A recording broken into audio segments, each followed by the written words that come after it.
This is Alan Williams Backyard RC. Today we're going to be talking about gear ratios. The goal here is just simply just give you enough information so you can decide what's best for your RC vehicle, the conditions you drive in, and the terrain that you drive on. There's way too many vehicles for me to go into very specific details. I cannot tell you what's best for your vehicle because I don't know what you own, where you drive it at, and how you drive it, and what you use it for. But I will give you a very simplistic explanation of how the gears work. High gears versus low gearing. That'll be in section 1.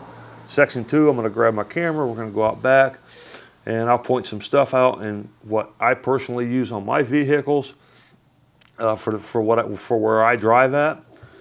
I'll show you guys that. That'll be section 2. On section 3, I'm going to go into the formulas and I'll give you a detailed explanation of what the gear ratio actually means. Again, that'll be in section 3. And at the end of the video, I have some formulas wrote down and I take a picture of that. I'll post it at the end of the video. I'll put it on a freeze frame. I hold it up for 5 or 10 seconds so you guys can look at it. If you have a smartphone, you can take a picture of it or pause it or however you guys want to do it. Okay, section 1 is a very simplistic explanation of gears. I want to make a point here. Before you guys start swapping gears around, I highly recommend that you buy a non-contact thermometer. This one's here is a FLIR. It takes pictures. I use them on YouTube. You don't have to get one of those. They're kind of expensive. You can get, I checked this morning on Amazon, you can get non-contact thermometers. Thanks to COVID, you can buy the darn things almost anywhere for as little as 15 bucks and up. I don't know how well the $15 ones work, but you definitely want to be checking your temps to make sure your ESC and your motor doesn't start getting hot as you make your vehicle go faster and faster and start playing around with your gears. So the gears that I have here in front of me, this one here is the one that goes on the motor. It's called the pinion gear. It doesn't necessarily have to be smaller, but the pinion gear is what goes on the motor. The spur gear is what goes on the center diff if you have a 4-wheel drive vehicle, or the rear diff if you have a 2-wheel drive vehicle, or they just got one differential on them. You don't have to say rear. So basically what we're going to be trying to do is trying to figure out the output of this and the mechanical advantage that you have and what's going through the tires.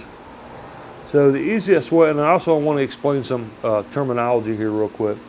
So if somebody says they're running a high gear or a low gear, basically high gear means they're set up for running high speeds. We're going to have a smaller spur gear and a larger pinion gear. If they say they're running a low gear ratio, it means they're going to have set up for low speeds, acceleration, torque. They're going to be running a smaller pinion and a larger spur gear. I'll explain how all this works here in just a second. And also if they say they're running a short gear or a tall gear, that refers to the output shaft off the differential. So a taller gear makes this bigger, which gives you more acceleration, more torque, less high end. A smaller gear, on this one, they say they're running short gears. This basically means that this gear is shorter, less teeth, less diameter, and it's going to be more for top speeds, less acceleration, less torque. So for the purpose of these videos, I'm just going to use high and low gear ratios because I think most of you can remember that high gear ratio means higher top speed. Low gear ratio means, less top speed, more acceleration. So for the simple explanation, the easiest way I can come up with this is if you guys just think of a 10-speed bicycle that has gears on it, where you pedal at, it's going to be the motor, and where it's attached to the rear of the vehicle is going to be your center diff or differential on your RC car. So if you are on a 10-speed bicycle and you are in first gear, you're pedaling your feet off, you're going real fast. It's real easy to start out. You can go from 0 to 5 miles an hour in a split second. If you are and you can also go up and down hills in first gear a lot real easier. You can ride through grass real easier, but you're not going to go very far very fast.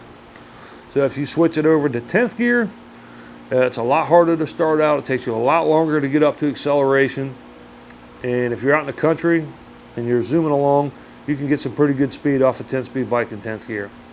If you're in town, if you're in a it's back to 10th gear. If you try to go up a hill in 10th gear, or if you get a headwind, something like that, some sort of friction against you, it's going to be a lot harder to pedal, and you may want to downshift a gear or two. And that's the same way, that's exactly the same way that gears work on RC cars. The only difference is you can't shift them, you have to change them out. So using that analogy, if you're in town and you're driving around in town, downtown, you're going city block, there's a lot of people, you're probably going to keep your bicycle in a low gear because you're going to be doing a lot of start and stopping, and you don't want a lot of high speed if there's people walking on the sidewalk, or if you're, you know, at a crosswalk or something like that. So if you go up a hill, you know, in second or third gear, depending on how steep the hill is, how long the hill is, you might be able to shift it into second or third gear. You can change out your pinion gear, or you can adjust the gear in the back on your 10-speed. If you get into a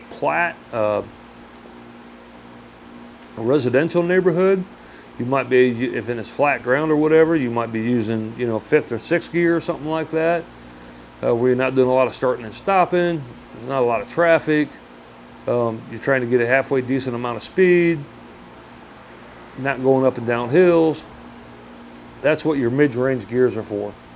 And then, you know, so just if you're having trouble understanding pinion gears and spur gears, just think of it as a 10-speed bicycle, and the pinion gear is where the pedals are at, and the spur gear is where the tires are at on the back.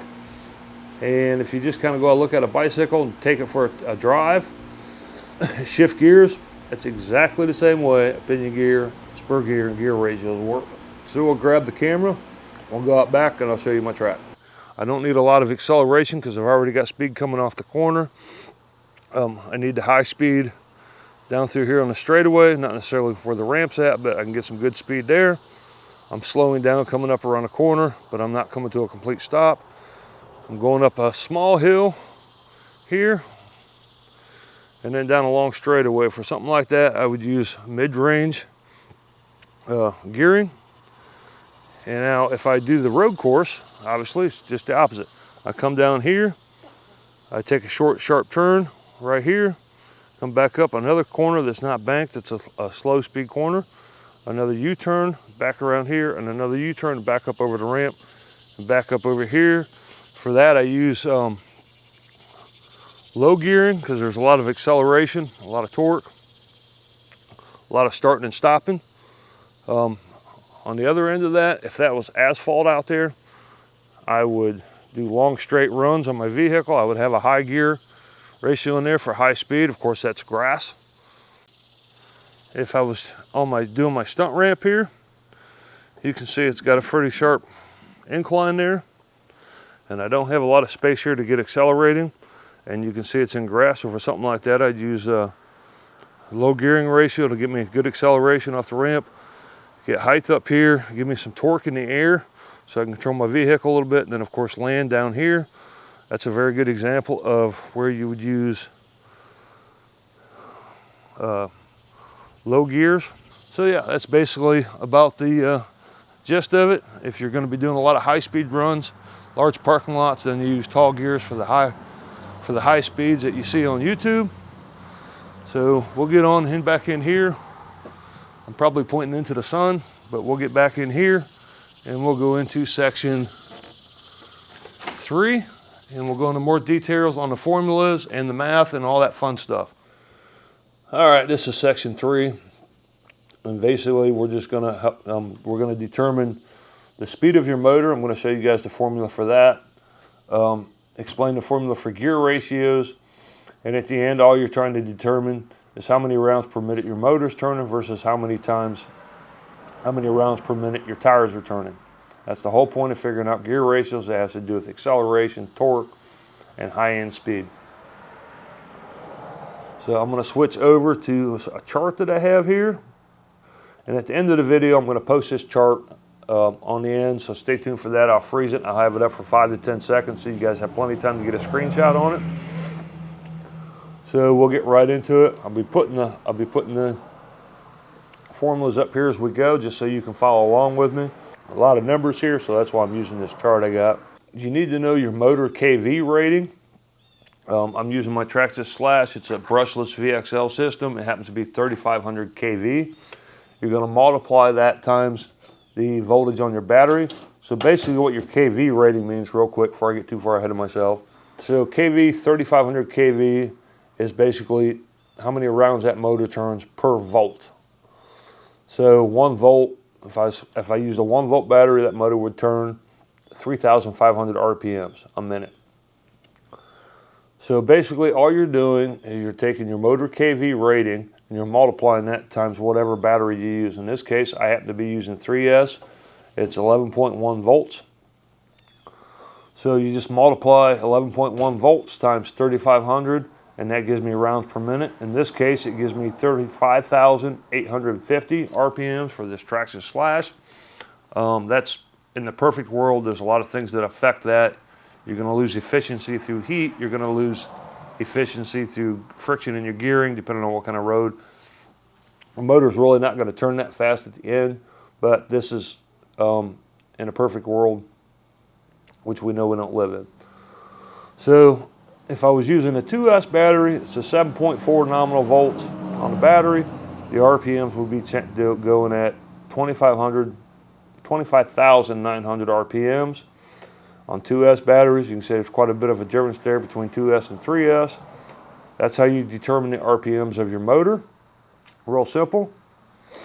So then we get into the gear ratios, and basically all you're doing is you're taking your spur gear and dividing that by your pinion gear.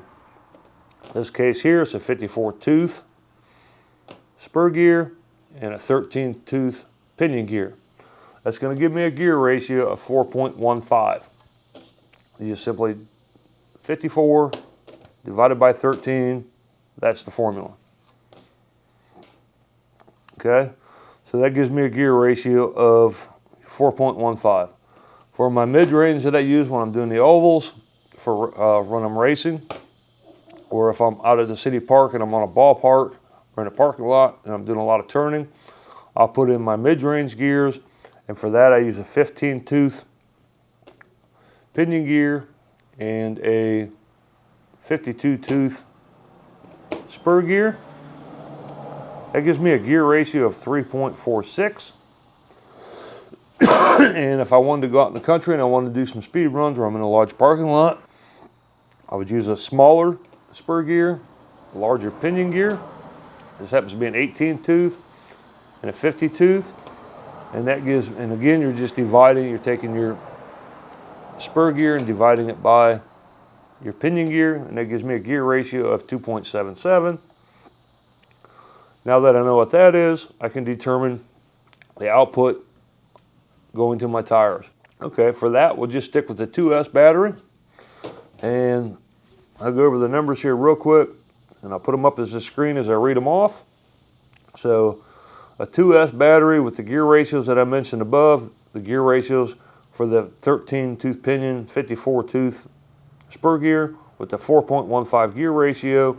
I take my 25,900 off my RPMs for my motor for 2S, and I just divide that by 4.15.